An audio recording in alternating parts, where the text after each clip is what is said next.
যে আজানের পূর্বে বলছেন, এখানেও শুনলাম যে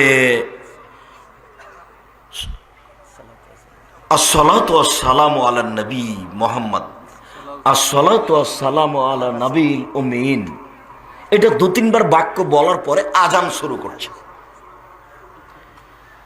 তো আজানের শব্দ আল্লাহ আকবার দিয়ে শুরু, এত পাওয়ারফুল শব্দ আল্লাহ আকবার যে তার পূর্বে বিসমিল্লাহও লাগে না। তো আল্লাহ আকবার বলার পূর্বে আসসালাতু ওয়াসসালামু আলা নবী, এই বাক্যটা যদি নবীর না হয় তাহলে তার 3 নম্বর বাক্য হলো তার থাকার জায়গায় জাহান্নাম। হুজুর যত বড়ই হোক, মুয়াজ্জিন যত বড়ই হোক, পাগড়ি যত বড়ই হোক, জুব্বা যত বড়ই হোক, পীর যত বড়ই হোক, পীর কেন, উমারের যদি কোনো উলট পালট বাক্য হয় বিচার মানে টিকার কোনো পথ নেই। আমার একটি কথা জানা থাকলে অন্যকে বলো, বানি ইসরায়েলের কাহিনী বলো, কেউ যদি কোনো কথা আমার নামে বলে, সেই কথা যদি আমার না হয় তাহলে তার থাকার জায়গায় জাহান্নাম। আজান দেওয়ার পূর্বে যে বলছেন, ও মুরব্বী জনাব, আপনার একটা শরম থাকা দরকার, আপনার একটা লজ্জা থাকা দরকার। ধর্ম কি পৈতৃক সম্পত্তি? যদি ধর্ম নিজের হয় তাহলে তুমি পেশাব পায়খানা যাওয়ার সময় এটা দোয়া বলছো কেন? আল্লাহুম্মা ইন্নী আউযু বিকা মিনাল খুবুসি ওয়াল খাবাইস, তুমি এটা বলছো কেন? তুমি পেশাব পায়খানা যাওয়ার সময় বলো আলিফ লাম মিম যালিকাল কিতাব লা রাইবা ফি হুদাল লিল মুত্তাকিন। ধর্ম যদি তোমার মতোই চলে, ধর্ম যদি তোমার কথাই চলে, ধর্ম যদি তোমার হিসাবেই চলে, ধর্ম যদি তোমাকে ভালো লাগলেই হয়, তাহলে এটাও বলো। এটা কেন বলতে যাচ্ছ যে পেশাব পায়খানায় এভাবে বলতে হয়? তার মানে ওটা নবী বলেছেন, সেই জন্য তো নবীও তো বলেছেন যে আজান এরকম, নবী তো বলেছেন আজান আল্লাহু আকবার। তুমি কেন আজান দেওয়ার পূর্বে বললে যে আসসালাতু ওয়াসসালামু আলা নবী, আসসালাতু ওয়াসসালামু আলা নবীল উম্মিন? সাবধান, ধর্মের সাথে পাগলামি করে রাসূলকে অপমান করে জান্নাত কেনার চেষ্টা করবেন না। তাহাজ্জুদ পড়ে জান্নাত পাওয়া যাবে না। রাসূল সাল্লাল্লাহু আলাইহি ওয়াসাল্লাম বলেছেন মানাওয়া মুহদাসান লা ইকবালু আনহু আদল সারফ। কেউ যদি বিদআতকে আশ্রয় দেয় তার ফরজ ইবাদত কবুল হবে না, তার নফল ইবাদত কবুল হবে না। হুজুর চিৎকার করে বলছেন যে আব্দুর রাজ্জাক সাহেব বলেন যে ইয়ালামলামে যদি ইহরাম বাঁধ না বাঁধে, ঢাকা হাজি ক্যাম্পে বাঁধে তো হজ বাতিল হবে। বেটা আমি বলিনি, যদি ঢাকা হাজি ক্যাম্পে ইহরাম বাঁধার বৈধতা না থাকে, এটা যদি বিদআত হয়, মুহাম্মদ সাল্লাল্লাহু আলাইহি ওয়াসাল্লাম বলেছেন তার ইবাদত কবুল হবে না, ফরজ আর নফল হজ কবুল হবে না। কথা আমি বলিনি, মুহাম্মদ সাল্লাল্লাহু আলাইহি ওয়াসাল্লাম বলেছেন। আগে দলিল অনুবাদ করতে হবে, তারপরে কোনো কথা। মুখ ঝুঁকানোর পূর্বে আগে হাদিস হিসাব করিও বেটা। একটু লজ্জা থাকা দরকার, একটা হিসাব থাকা দরকার, বিবেচনা থাকা দরকার। হাদিস 2-1টা পড়ে জাতির কাছে অনুবাদ করে শোনায় ও জাতিকে। শুধু আজকে তুমি অনুবাদ করবে বেদাতের হাদিস কতটি আছে। 10টা পারো তো 10টা শোনাও, 20টা পারো তো 20টা শোনাও, 100টা পারো তো 100টা শোনাও।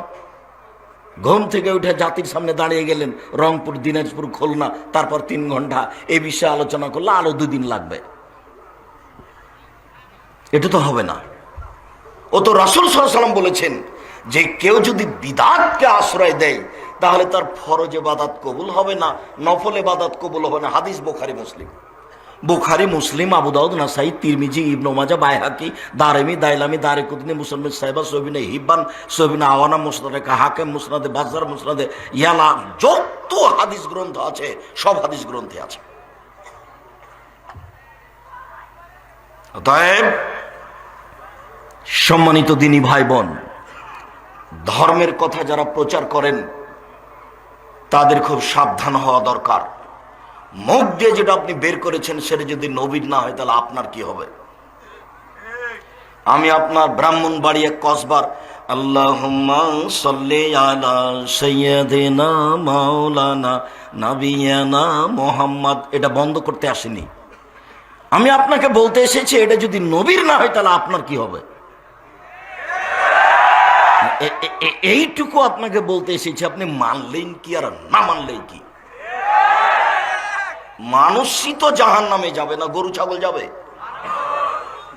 মানুষই তো জান্নাতে যাবে না, গরু ছাগল যাবে? গরু ছাগল যাবে না, মানুষই যাবে। মানুষের জন্য জাহান্নাম রেডি, মানুষের জন্য জান্নাত রেডি। তা আপনি ইবাদত করে জাহান্নামে যেতে চাচ্ছেন, যান। মুহাম্মদ সাল্লাল্লাহু আলাইহি ওয়াসাল্লামকে অপমান করলে জাহান্নাম তো হবে, জান্নাত তো হবে না। ইবাদত কম করে জান্নাত হবে। জান্নাতে যায়নি তার আগে ঘোষণা জান্নাত। একটা লোক এসে বলছে যে দুল্লানি আল আমালিন, এই যে আমিল তো দাখালতুল জান্নাতা, আমাকে একটা আমলের কথা বলেন, আমি যদি আমলটা করতে পারি তাহলে জান্নাতে চলে যাব।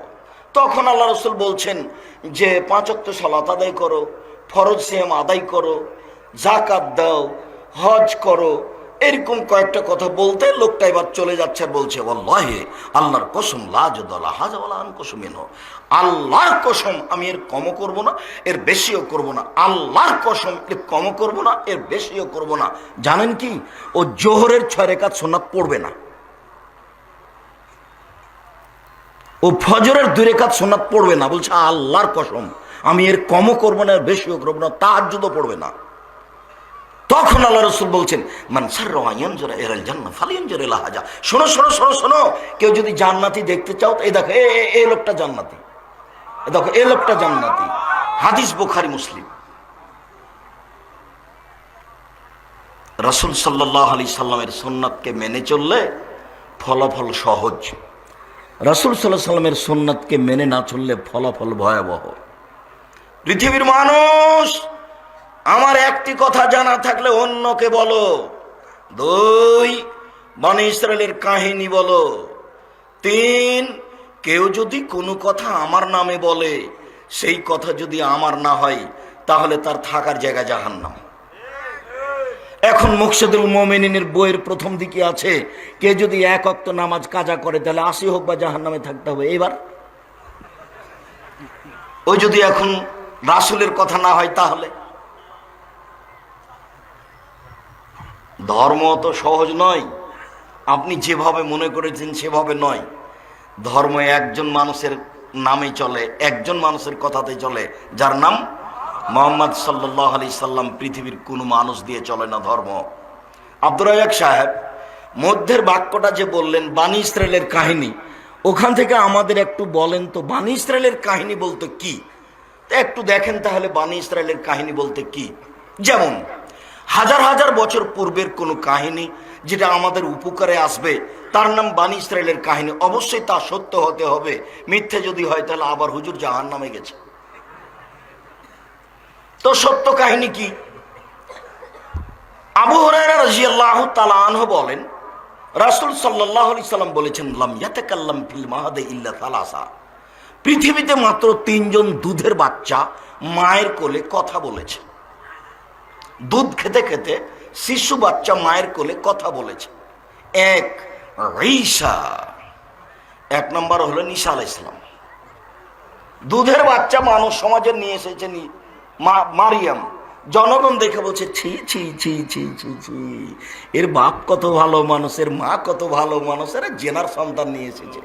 কার সাথে ধরা পড়ে জেনার সে সন্তান নিয়ে এসেছে, অবৈধ সন্তান নিয়ে এসেছে। ছি ছি ছি ছি, এর বাপ কত ভালো মানুষ, এর মা কত ভালো মানুষ।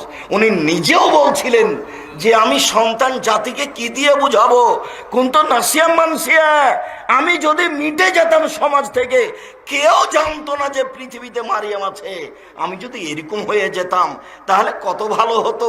আমি জাতিকে কি দিয়ে বুঝাবো যে এটা আমার সন্তান, আমার যে স্বামী নাই। যখন জিবরাইল বললেন যে আপনার একটা সন্তানের খবর দিতে এসেছি, তখন মারিয়াম বললেন আন্নালি গোলাম, আমার সন্তান কি করে হতে পারে? লাম ইয়ামসাসনি বাশারুন আলামাকু বাগিয়া, আমার বিবাহ হয়নি, আমি ব্যভিচারিণীও নই, আমার সন্তান কি করে হতে পারে? আমার বিবাহ হয়নি, আমি ব্যভিচারিণীও নই, আমার সন্তান কি করে হতে পারে? তখন আগন্তুক জিবরাইল বলছেন একুল রব্বুকা আলাইহি হাইয়্যিন, আরে তোমার প্রতিপালক বলছে যে এটা আমার কাছে একেবারেই সহজ। আমি তো বাপ মা ছাড়াই আদমকে তৈরি করেছি, আর ঈসাকে করেছি বাপ ছাড়া মাকে দিয়ে। এটা আমার কাছে কোনো ব্যাপার নয়, আমি বললেই হয়ে যায়, কুন ফায়াকুন হয়ে যায়। এটা আপনার প্রতিপালক বলছেন। তো সন্তান হয়ে গেল, এখন জাতিকে বুঝাবে কি দিয়ে? বুঝাতে পারে না। এখন সব জাতিকে ইশারা করছে এইদিকে, বাচ্চাটাকে কথা বলে। তখন বাচ্চা বলছে ইন্নী আব্দুল্লাহ আনা নবী, আমি হচ্ছে আল্লাহর বান্দা, আমি হচ্ছে নবী। দুধের বাচ্চা কথা বলছে। দুই, ওয়াকানা রাজুলুন ফি বানি ইসরাইল ইউকালু লাহু জুরাইজ। আজ থেকে হাজার হাজার বছর পূর্বে একটা লোক ছিল, যার নাম ছিল জুরাইজ। ইসল্লি ফি সাওমাতিহি, সে তার গির্জা ঘরে ইবাদত করছিল। ফাজাতহু উম্মুহু, তখন তার মা চলে আসলো। ফাদাতহু, তার মা তাকে ডাকলো, জুরাইজ জুরাইজ। তার মা তাকে ডাকলো। তখন সে মনে মনে বলতে লাগলো, উজিবা উসাল্লি, এখন আমি আমার মায়ের ডাকে সাড়া দিব না সলাত আদায় করব। আমি আমার মায়ের ডাকে সাড়া দিব না সলাত আদায় করব।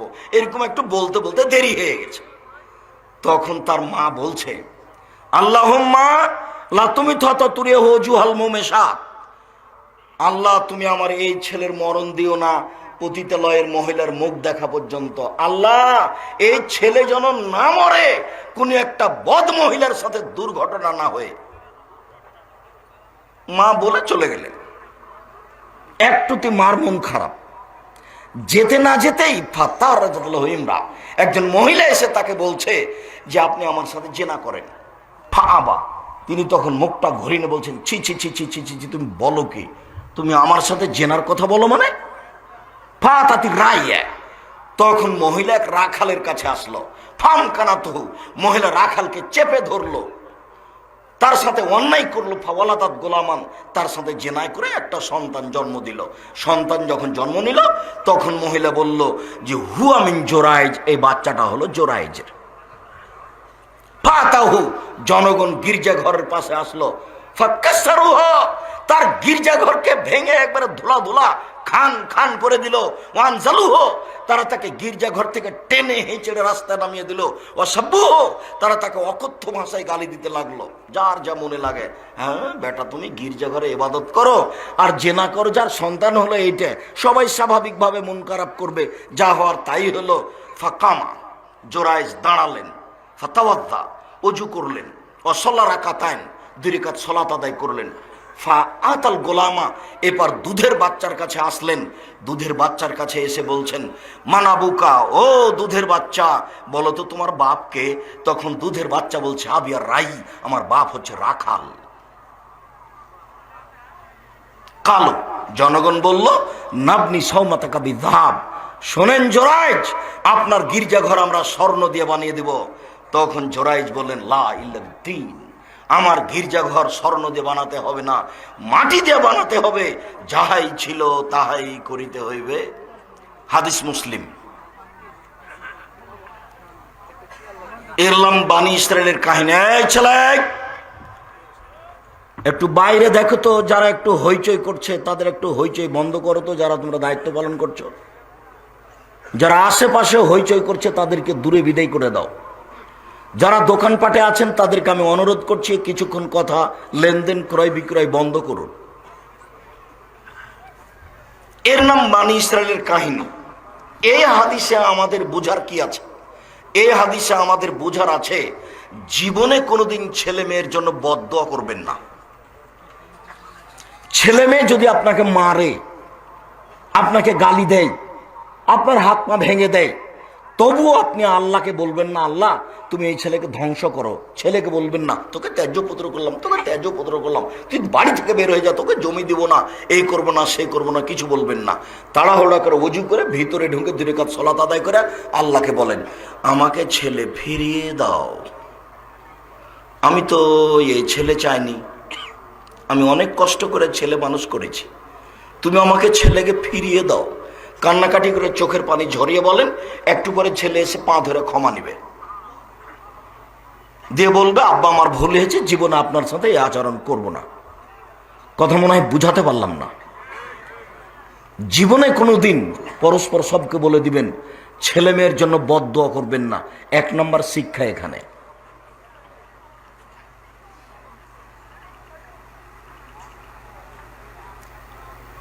দুই নম্বর শিক্ষা হলো এই,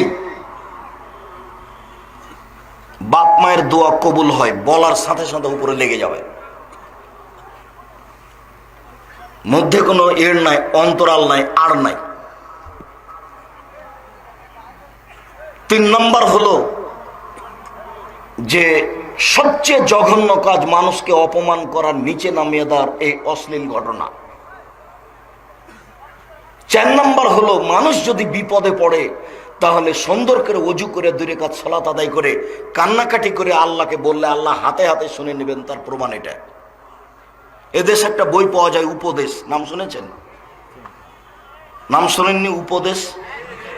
ওই বইয়ে এই হাদিস আছে।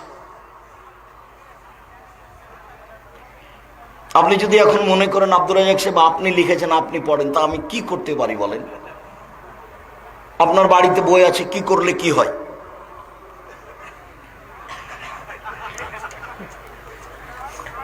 আপনার সাথে আমার আজকের জন্য তৃতীয় জরুরি কথা হলো এই, উপস্থিত দিনী মুসলিম বোন, আপনি একটু শোনেন, আপনাকে বলছি। এই মেয়ে, গল্প করছো নাকি তুমি? ফ্যাশন বোরকা পরে এসেছো কেন? শরম করে না তুমি একটু? তোমার বাপ তোমাকে দেখতে পায় না, তোমার পরনে ফ্যাশন বোরকা কেন? তোমার স্বামী তোমাকে দেখতে পায় না, তোমার ভাইয়েরা তোমাকে দেখতে পায় না, তোমার পরনে ফ্যাশন বোরকা কেন? এই তোমাকে বলছি, জীবনে আর কোনোদিন তুমি এই বোরকা গায়ে উঠাবো না, আজকে বাড়িতে গিয়ে জ্বালিয়ে দিও। দিনী মুসলিম বোন, আপনাকে আমি অনুরোধ করছি, আপনি পোশাক পরিবর্তন করুন। দেখুন, আপনি পোশাক পরিবর্তন করুন। এইভাবে হটকারিতা করে জান্নাত পাওয়া যাবে না। শতদিন আপনাকে বলেছি 3 শ্রেণীর মানুষ জান্নাতে যাবে না, তার মধ্যে আপনি আছেন। 3 শ্রেণীর মানুষ জান্নাতে যাবে না। 1, মুদমিনুল খামর, যারা নিয়মিত বিড়ি, তামাক, জর্দা, সিগারেট, গুল, নেশাদার দ্রব্য খায়, পান করে, তারা জান্নাতে যাবে না। 2, আর রাজলাতু মিনান নিসায়ে, পুরুষের বেশধারী নারী, যারা পুরুষের জুতা স্যান্ডেল পরে, যারা পুরুষের শার্ট প্যান্ট পরে, যারা পুরুষের পোশাক পরে, তারা জান্নাতে যাবে না। 3, দায়ুস, তোমার স্বামী। এই মেয়ে, তোমার বাপ জান্নাতে যাবে না, তোমার কারণেই যাবে না। 3 চিল্লাই চলে গেছে লন্ডন, আর মেয়ে ঢাকা বিশ্ববিদ্যালয়ে আর একজনের সাথে ঘুরে। 3 মাস পরে ফিরবে, সেই জন্য ধর্ম পাগল হয়ে গেছে। धर्म राजशाही चापे न वो जर हावे लड्डू दोनों हाथ में लड्डू है, जो चाहे उसको खा ले, जो चाहे उसको छोड़ दे। भूल ही सब धर्म एमन नय। বাড়িতে মাশাআল্লাহ জারি থাকবে, কারফিউ জারি থাকবে। প্রেসিডেন্ট আইয়ুবের দেশ, 24 ঘন্টা কারফিউ জারি আছে, মাশাআল্লাহ। কেউ বাইরে যেতে পারে না, সন্ধ্যা হয়ে গেছে। আমাদের শোনা কথা, আপনি স্বামী মানে এই বাড়িতে কারফিউ জারি থাকবে, 44 ধারা জারি থাকবে, আপনার কথা ছাড়া কেউ বাইরে যেতে পারে না। শুনুন, আপনি দিনী বোন, আপনি 4টা কাজ করতে পারলে আপনার জান্নাতের সব দরজা খোলা। সহজ, দেখেন আপনার জন্য সহজ। 1, সল্লাত খামসাহা, 5 ওয়াক্ত সালাত আদায় করলো। 2, সমাত সাহারাহা, রমজান মাসে সিয়াম পালন করলো, রোজা থাকলো। 3, আতাত বালাহা, স্বামীকে মেনে চললো। 4, আহসানাত ফারজাহা, জেনায় লিপ্ত হলো নাই। 4টে। 1, আপনি 5 ওয়াক্ত সালাত আদায় করবেন, নামাজ পড়বেন। 2, রমজান মাসে রোজা থাকবেন। 3, স্বামীকে মেনে চলবেন। 4, জেনায় লিপ্ত হবেন না, জান্নাতের সব দরজা খোলা। আমি বলিনি, মুহাম্মদ সাল্লাল্লাহু আলাইহি ওয়াসাল্লাম বলেছেন। জরুরি কথা আপনার সাথে, স্বামীকে মেনেই চলতে হবে, তিতা লাগলেও মিঠা লাগলেও। বুঝলাম আপনার স্বামীর মুখ খারাপ, আপনাকে গালি দেয়। বুঝলাম আপনার স্বামীর মুখ খারাপ, আপনাকে গালি দেয়, মারে। আপনার 3-4টে বাচ্চা হয়ে গেছে, আপনি কিভাবে তাকে নিয়ে চলবেন? চলতেই হবে, এটা আপনার জন্য ভালো।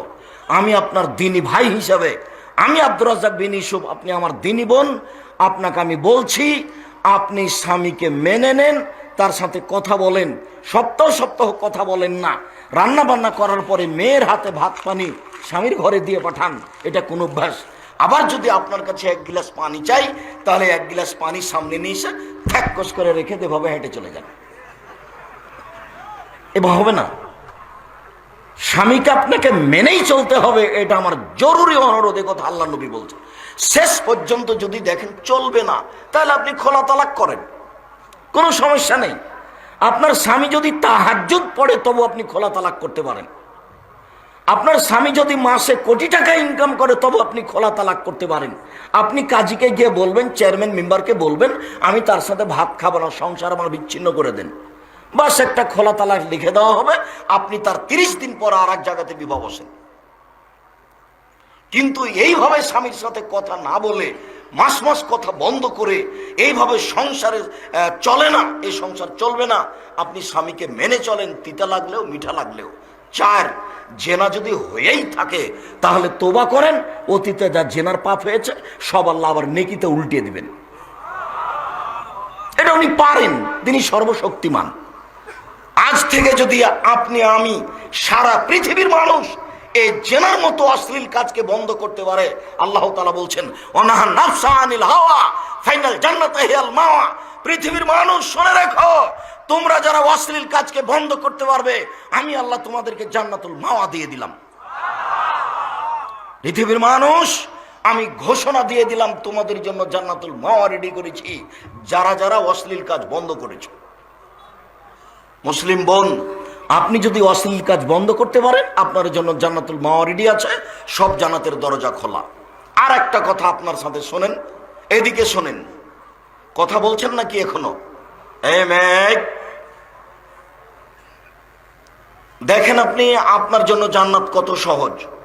আল্লাহ নবী বলছেন, নবীগণ জান্নাতে যাবেন, শহীদেরা জান্নাতে যাবে, সত্যবাদীরা জান্নাতে যাবে, মহিলারাও জান্নাতে যাবে। তবে আপনি কিন্তু এই সিরিয়ালে আছেন, কিন্তু আপনার সাথে একটা বাক্য লাগা আছে, তবে।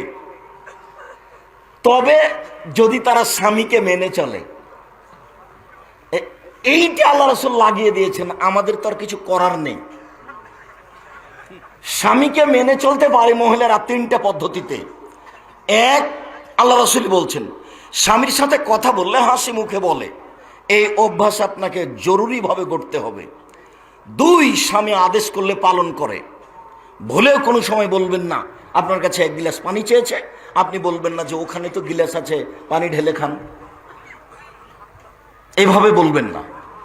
আদেশ করলে পালন করে। 3, স্বামী যখন বাড়িতে থাকে না তখন নিজেকে গুটিয়ে রাখে, কারোর সাথে মোবাইলে গল্প করে না, দেবরের বাসায় চলে যায় না, চাচির বাড়ি চলে যায় না, কোথাও যায় না, নিজেকে গুটিয়ে রাখে। এই 3টা গুণ আছে যার, সেই হলো ভালো নারী। সেই সিরিয়ালে জান্নাতীদের মধ্যে আছে। 1, নবীগণ জান্নাতে যাবেন। 2, শহীদেরা জান্নাতে যাবে। 3, সত্যবাদীরা জান্নাতে যাবে। 4, মহিলারা জান্নাতে যাবে। তবে বুঝাতে পারিনি মনে হয়। এরকম সুযোগ কিন্তু পুরুষের নেই।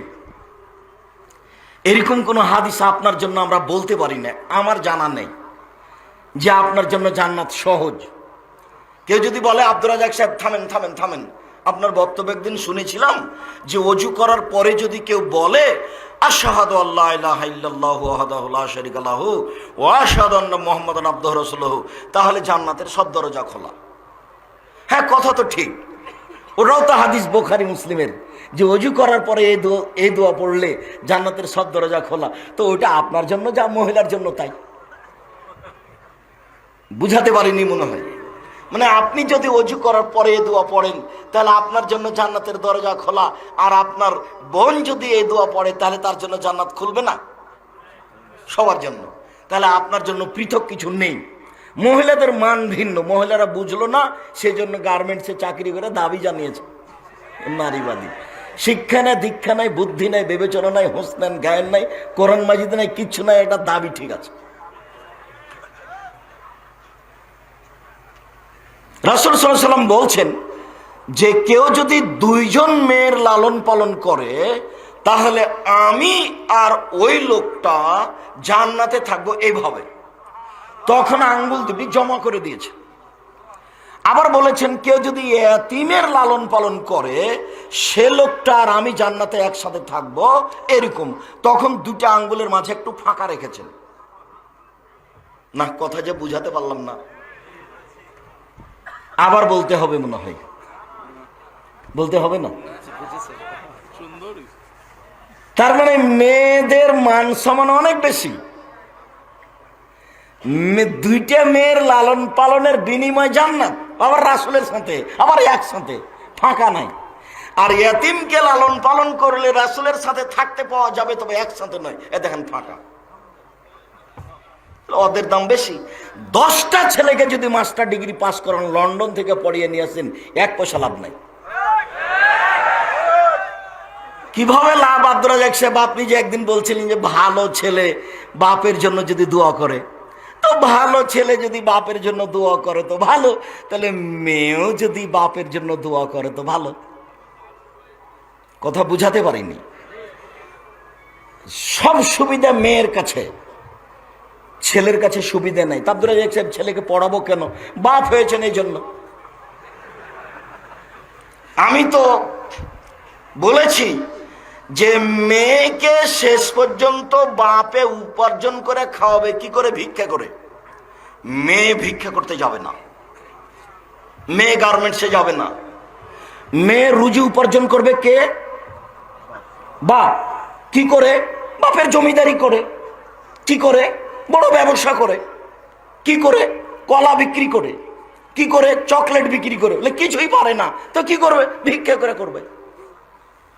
জরুরি রাসূলের আদেশ, বাপকে ছেলে মেয়েকে লালন পালন করতে হবে, শিক্ষিত করতে হবে। প্রয়োজনে তাকে ভিক্ষা করে। ছেলে রাস্তায় ভিক্ষা করতে নামবে না, টোকাইয়ের জব বাপকে দিতে হবে। জন্ম দিয়েছে যে তাকে ছেলেকে লালন পালন করতে হবে, প্রয়োজনে ভিক্ষা করে। পশু প্রাণীর মতো ছেড়ে দিতে হবে, এই হুকুম রাসূল সাল্লাল্লাহু আলাইহি সাল্লাম বাপকে দেননি। সব জিম্মেদারি বাপের উপরে হয়েছে। সম্মানিত দিনী ভাই বোন, বিশেষভাবে দিনী বোন, আপনাকে আমি অনুরোধ জানাচ্ছি, আজকের আলোচনার 4 নম্বর কথাই, আপনি স্বামীকে মেনে চলুন, ভালো হবে। এবার এই প্রসঙ্গে আপনার সাথে একটা কথা বলে আপাতত এই কথা শেষ করি। আপনার জন্য জরুরি কি জীবনে, পরিবারে? 1, আতেমা মাতায়েমতা, আপনি যে মানের খাবেন বউকে সে মানের খাওয়াবেন। 2, ফাকসুহা মাক্তাসাইতা, আপনি যে মানের কাপড় পরবেন বউকে সে মানের পরাবেন। 3, ওয়ালা তুকাব্বে, বউকে কখনো কটু কথা বলবেন না। এই ছেলে, বউকে তুমি অত গালি দাও কেন? হাত নামাও। আর একজনের গায়ে হাত দিয়ে আছো নাকি? রেডি হও। এমন ভাবে বসে থাকবে পাখি যেন মনে করে তুমি পাথর। বউকে অত গালি দাও কেন? মুখের ভাষা কেন তোমার খারাপ? এত কেন স্বভাব তোমার দুর্বল? কথাই কথাই তুমি বউকে গালি দাও কেন? আর এক ঘরের মেয়ে তোমার বাড়িতে এসেছে, তোমার সাথে থাকে, খায়, তোমার আচরণ তার সাথে এত কেন খারাপ? রাসূল সাল্লাল্লাহু আলাইহি সাল্লাম বলছেন বউকে কটু কথা বলতে পাবা না। ভুলেও বলবেন না আপনি যে তোমার ঠোঁটটা মোটা। একবার ঠোঁট মোটা বললে 10 বছর আপনাকে ভালোবাসবে না। ভুলে আপনি বলতে পাবেন না তোমার রংটা কালো। একবার রং কালো বললে আপনাকে 10 বছর ভালোবাসবে না। আপনি শুধু প্রশংসা করবেন, খালি বলবেন তুমি এমন মহিলা, তোমার মতো আমি কোনো মহিলাই দেখি না, তুমি খুব ভালো। তাহলে আপনার সারা রাত পা টিপে দিবে। প্রশংসায় খুশি, প্রশংসায় খুশি। কখনো কটু কথা বলবেন না। 4, মুখের উপরে পারবেন না। 5, এই হলো কারফু জারি। 5, আব্দুর রাজ্জাক সাহেব, আপনি যে বলছেন যে বাড়িতে কারফু জারি থাকবে, তো এটা কি হাদিসের কথা? জি, আমি বলিনি, কারফু শব্দটা নেই। তবে মুহাম্মদ সাল্লাল্লাহু আলাইহি ওয়াসাল্লাম বলছেন, ওয়ালা তাতরুকা ইল্লা ফিল বাইতে, তুমি তোমার বউকে তোমার বাড়ি ছাড়া কোথাও ছেড়ে রাখবে না। তোমার বউ তার বাপের বাড়ি যেতে পাবে না, চাচার বাড়ি যেতে পাবে না, খালার বাড়ি যেতে পাবে না, ভাবের বাড়ি যেতে পাবে না। জরুরি প্রয়োজন ছাড়া বাড়ির বাইরে যেতে পাবে না। জরুরি ঘোষণা। বিবাহের বাড়ি যাওয়ার তো কোনো প্রশ্নই আসে না। বিবাহের বাড়ি গেলে স্বামীর সংখ্যা বেশি হয়ে যাবে। বিবাহের বাড়ি থেকে দাওয়াত এসেছে, আপনি যাবেন, আপনার ছেলে যাবে, আপনার বউ যাবে না। জিম্মেদারি 5টা আপনি পালন করুন, সংসার সুন্দর হবে। কোনোদিন স্ত্রীর উপরে নরম হবেন না। আমার 5টা আজকে উপদেশ থাকলো কথার মধ্যে। 1, 5 ওয়াক্ত সালাত নামাজ। 2, হালাল রুজি। 3, কোরআন তেলাওয়াত। 4, দোকানপাটে বসে গল্প না করা। 5, স্ত্রীর উপরে কঠোর হবেন, ছেলে মেয়ের উপরে কঠোর হবেন। কঠোর মানে এদিক সেদিক ঘুরতে দেওয়ার ব্যাপারে, নগ্ন হয়ে চলার ব্যাপারে, নইলে তাহাজ্জুদ টিকবে না, পরকাল হারিয়ে যাবে। পরের কথাটি, সম্মানিত দিনী ভাই বোন,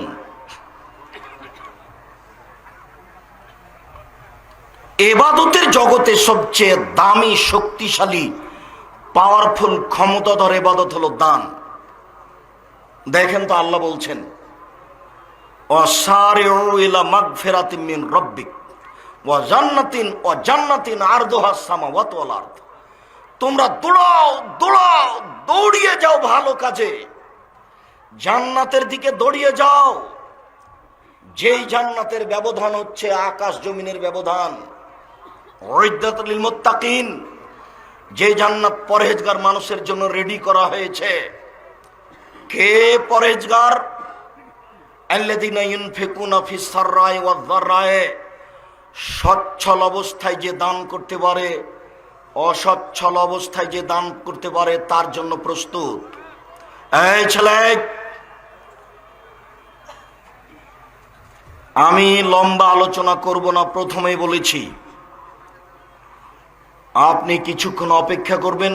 আপনি আপনার প্রয়োজন আমাকে দেখায়েন না, আপনার প্রয়োজন আসার পূর্বেই আমরা কথা শেষ করব। আপনি মনে রাখবেন, রাসূল সাল্লাল্লাহু আলাইহি সাল্লাম বলেন, প্রত্যেক দিন সকালে দুইজন ফেরেশতা আকাশ থেকে নেমে আসেন। একজন বলেন, আল্লাহুম্মা আ'তি লিকুল্লি মুনফিকিন খালাফ, আল্লাহ যে যেটুকু দিল তুমি তার সেটুকু পূর্ণ করে দাও। অপরজন বলেন, আল্লাহুম্মা আ'তি লিকুল্লি মুমসিকিন তালাফ, যে যতটুকু দিল না তুমি তার ততটুকু ধ্বংস করে দাও। হাদিস বুখারী মুসলিম। এই হাদিসের বিচার করেন তো দেখি, কি হাদিস তো বুখারী মুসলিম। আপনি যদি 10 টাকা দান করেন, তাহলে ফেরেশতা বলবেন, আল্লাহ তুমি এটা পূর্ণ করে দাও। আর যদি 10 টাকা দান না করেন, তাহলে আল্লাহ, ফেরেশতা বলবেন, আল্লাহ ওইটুকু তুমি ধ্বংস করে দাও। এটা কি? আল্লাহ তাআলা বলছেন, ইয়ামহাকুল্লাহুর রিবা ইউরবিস সাদাকাত, সুদ মানুষের টাকাকে কমিয়ে দেয়, দান মানুষের টাকাকে বেশি করে দেয়। এর বাস্তবতা দেখান তো দেখি। সুদ তো আমি 100 টাকা দিয়ে 110 টাকা পেয়েছি, তো বাড়লো তো। আর আমি যদি 100 টাকা থেকে 10 টাকা দান করি, আর ওই 90 টাকা আমি বাক্সে ঢুকিয়ে রাখি, 1 বছর পরে বের করলে 90 টাকাই থাকবে। তা আল্লাহ যে বলছেন যে সুদ মানুষের টাকাকে কমিয়ে দেয়, শোনেন, শুধু তাই নয়, আল্লাহর নবী বলেছেন, সুদের শেষ পরিণতি নিঃস্ব, ওকে ভিক্ষুক হতেই হবে, আজ হোক আর কাল হোক। যারা সুদ খায় তাকে নিজেই ভিক্ষুক হতে হবে, নইলে তার ছেলে ভিক্ষুক হবে, নইলে তার নাতি ভিক্ষুক হবে, টাকা থাকবে না। এ কথা আল্লাহ বলেন, এ কথা নবী বলেন। মানুষ যদি সুদ খায়, তাহলে দেশের কয়েকজনের কাছে টাকা চলে যাবে, বাকিরা একেবারে নিঃস্ব হয়ে যাবে। পৃথিবীবাসী যদি সুদ খায়, তাহলে পৃথিবীর কয়েকটা দেশে টাকা চলে যাবে, বাকি দেশগুলি কি হয়ে যাবে? নিঃস্ব হয়ে যাবে, দেউলিয়া হয়ে যাবে। এটা হতে হবে, আল্লাহ বলেছেন, এখানে কোনো মাপ নেই। আর আপনি দান করলে ধীরে ধীরে ধীরে ধীরে টাকা বাড়তে থাকবে। আপনি বুঝতে পারবেন না যে বছরের প্রথমে তো 20,000 ছিল, এখন কিভাবে 40,000 হলো। আল্লাহ বলছেন, ইবনা আদম আনফিক উনফিক আলাইকা, এ আদমের ছেলে মেয়ে শোনো, তোমরা দান করো, তাহলে আমি পাল্টা দান করব। মানে কিভাবে বাড়াবেন সেটা তার ব্যাপার। অতএব বিষয়টি খুব ভিন্নভাবে দেখার চেষ্টা করবেন। জরুরি কথা, রাসূল সাল্লাল্লাহু আলাইহি সাল্লাম বলেন, ইন্না সাদকাতা সিররে তুতফিউ গাযাবার রাব্বে, মানুষ যদি গোপনে দান করে, তাহলে আল্লাহর রাগ মিটে যায়। আল্লাহ আপনাকে জাহান্নামে দিতে চাচ্ছেন। আপনি 5,000 টাকা এই মাদ্রাসায় এসে গোপনে দিয়ে গেলেন, তখন আল্লাহ একেবারে ঠান্ডা হয়ে গেছেন, আপনার সাথে আর কোনো কথা নেই, যাও তুমি জান্নাতে চলে যাও, ঠান্ডা হয়ে গেছেন। গোপন দানের ফলাফল হলো আল্লাহর রাগ মিটে যায়। 7 শ্রেণীর মানুষ বিশেষ ছায়াতলে থাকবে। বিচারের মাঠে তার এক শ্রেণীর মানুষ যারা গোপনে দান করে, যারা গোপনে দান করে তারা বিচারের মাঠে বিশেষ ছায়াতলে থাকবে। রাসূল সাল্লাল্লাহু আলাইহি সাল্লাম বলেন, ইন্না সাদকাতা তুতফিউ হাররাল কবুরে, নিশ্চয় দান কবরের শাস্তিকে মিটিয়ে দেয়। আপনি আপনার মায়ের নামে দান করলেন, এই প্রতিষ্ঠানে কবরের শাস্তি বন্ধ হয়ে গেল। ইবাদতের জগতে সবচেয়ে শক্তিশালী, ক্ষমতাধর, পাওয়ারফুল ভিন্ন ধরনের ইবাদত হলো দান। দানের মতো ক্ষমতাধর ইবাদত পৃথিবীতে আর কোনো ইবাদত নেই। সলাত নয়, সিয়াম নয়, হজ নয়, জাকাত নয়, তাসবিহ তাহলিল নয়, ভিন্ন ধরনের ইবাদত হলো দান। রাসূল সাল্লাল্লাহু আলাইহি সাল্লাম বলেন, ইন্নামাস সাদাকা, নিশ্চয় দান এমন একটা জিনিস যে দানকারী বিচার মাঠে এই দানের ছায়াতলে থাকবে যতদিন পর্যন্ত বিচার চলবে। যদি আপনার 500 বছর বিচার চলে, তাহলে আপনি 500 বছর যাবত এই আপনার দানের ছায়াতলে থাকবেন। মর্মে আমি সকল দিনী ভাই বোনকে সঠিক পথ বাছাই করে দান করার জন্য অনুরোধ জানিয়ে আমি এই প্রতিষ্ঠানের বিষয়টি আগে রাখছি। প্রতিষ্ঠানকে মূল্যায়ন করুন, কিভাবে তারা দান চাচ্ছে, কিভাবে আপনাদের করতে হবে, সময়ে সময়ে আপনারা অবগত হবেন। আজকে অবগত হলেন যে কিছু জমি কিনতে চাচ্ছেন, আমি আপনাদেরকে জমি কেনার ব্যাপারে সহযোগিতা করতে অনুরোধ জানাচ্ছি। সাথে সাথে আমি আমার মনে বড় সাধ, আমি এদেশের মাটিতে উন্নত মানের প্রতিষ্ঠান গড়বই গড়ব। সেটাই জামিয়া সালাফিয়া ডাঙ্গিপাড়া পবা রাজশাহী, সেটাই হলো জামিয়া সালাফিয়া রূপগঞ্জ নারায়ণগঞ্জ ঢাকা, সেটাই হলো জামিয়া সালাফিয়া তেঘরা বিরল দিনাজপুর, সেটাই হলো জামিয়া সালাফিয়া 6 মাইল বাবুগঞ্জ বরিশাল। বরিশাল শহরের পাশে বিশাল ভূখণ্ড পাওয়া গেছে, ছেলে মেয়েদের জন্য প্রতিষ্ঠান তৈরি হবে জামিয়া সালাফিয়া নামে। আমরা জামিয়া সালাফিয়া রূপগঞ্জ নারায়ণগঞ্জে এই বছরে 550 শতক জমি কিনবো এর সিদ্ধান্ত নিয়েছি। 200-250 শতক কিনা হয়ে গেছে, আরো 300 শতক এখনই আমরা কিনবো বলে আশা করছি। আপনারা বিষয়টি বিবেচনা করবেন। এখন জামিয়া সালাফিয়ায় প্রায় 3500 ছেলে মেয়ে পড়াশোনা করে, প্রায় 500 ছেলে মেয়ে আছে অসহায়, আর 200 আছে এতিম। শিক্ষক শিক্ষিকাদের বেতন লাগে এবছর জানুয়ারিতে প্রায় 20 লক্ষ। এদেশের একটি গুরুত্বপূর্ণ প্রতিষ্ঠান, এর জন্য আন্তরিকভাবে দোয়া করবেন যাতে করে উপরে সব সময় কবুলে থাকে। একটু যদি নড়চড় হয়ে যায় তাহলে সারা পৃথিবী একদিকে হয়ে কিছু করতে পারবে না। মর্মে জামিয়া সালাফিয়ার জন্য দোয়া করবেন। আর যে আব্দুল্লাহ বলল 4-5 মার্চ, এই মার্চে উপস্থিত হওয়ার চেষ্টা করবেন জামিয়া সালাফিয়া রূপগঞ্জ নারায়ণগঞ্জ ঢাকায়। সাথে সাথে আপনাদেরকে আরো বলছি, আব্দুল্লাহর বই সহ আরো কোনো বই থাকলে, তাফসির থাকলে, তাওজিহুল কোরআন থাকলে এগুলো সংগ্রহ করবেন। আমি কয়েকটি জিজ্ঞাসা আর উত্তর দেওয়ার পূর্বে আবারও তাওহীদ ফাউন্ডেশনের পক্ষ থেকে যে